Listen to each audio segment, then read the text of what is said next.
देखिए, ये मैं समझता हूं कि बहुत बड़ी घटना है और हमारे भारतीय सेना के 3 बड़े अधिकारी, एक पुलिस के अधिकारी, 2 सेना के अधिकारी और इसके साथ साथ सेना के 2 जवान। और हमें ये भी नहीं भूलना चाहिए कि वो आर्मी डॉग जो आतंकवादियों को पकड़ने के लिए जिसका इस्तेमाल किया जा रहा था, उसने भी गोली खाई, उसने भी अपना बलिदान दिया इस देश की रक्षा के लिए, भारत माता की रक्षा के लिए। Colonel Manpreet Singh ji, major Ashish ji, DSP Humayun Bhatt, rifleman Ravi Kumar, इन सबको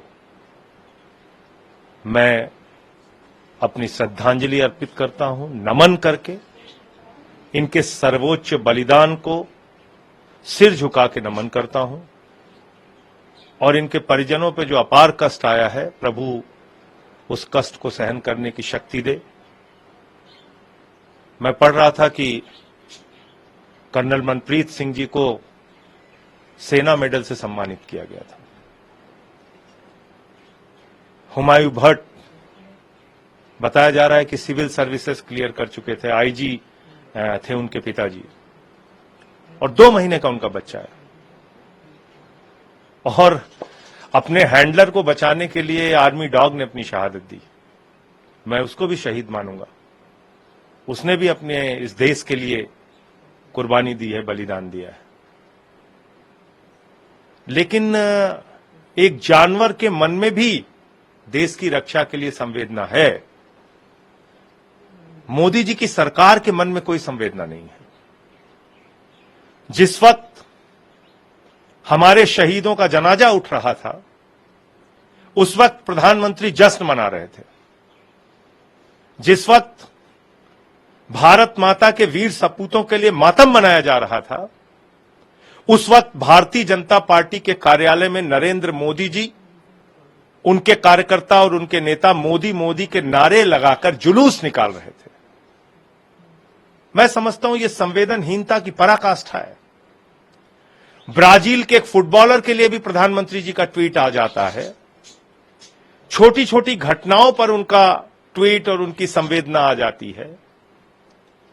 और कल से लेकर आज तक उनके जश्न की खबरें तो आ रही हैं, उनके जुलूस की और नारों की खबरें तो आ रही हैं, लेकिन हमारे सेना के 3 अधिकारी अपने प्राणों की आहुति इस देश के लिए देते हैं।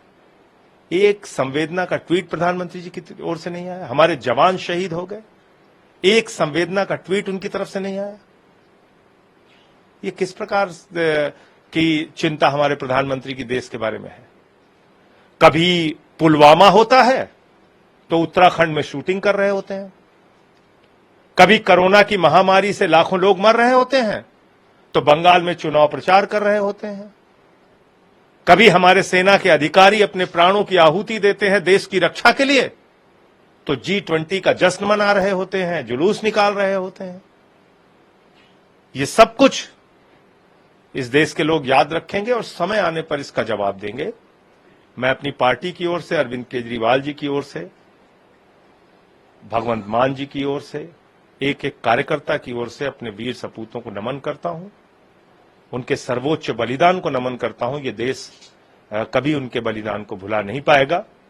लेकिन जिस सरकार ने आतंकवाद के खात्मे का दावा किया था, उस सरकार को जवाब देना चाहिए कि आखिर ये घटनाएं रुक क्यों नहीं रही हैं।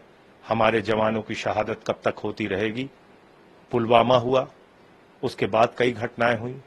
4 अगस्त को सेना के टेंट के ऊपर हमला हुआ जिसमें हमारे जवान शहीद हुए। तो ये कब तक, ये सिलसिला कब रुकेगा। कभी गलवान घाटी में हमारे 20 जवान शहीद हो जाते हैं, तो ये सिलसिला रुकेगा कब। इस मामले में जो दूसरी बात कही जाती है, पहले भी लगातार इसे लेकर सवाल उठते रहे कि खेल और आतंकवाद साथ में चलना चाहिए। एशिया कप का मैच हो रहा है, उसमें भारत पाकिस्तान ने साथ में खेल खेला। आप इसे कैसे देखते हैं? एक तरह से देखिए, अभी सबसे बड़ा मुद्दा देश की रक्षा का है। प्रधानमंत्री कल जश्न क्यों मना रहे थे?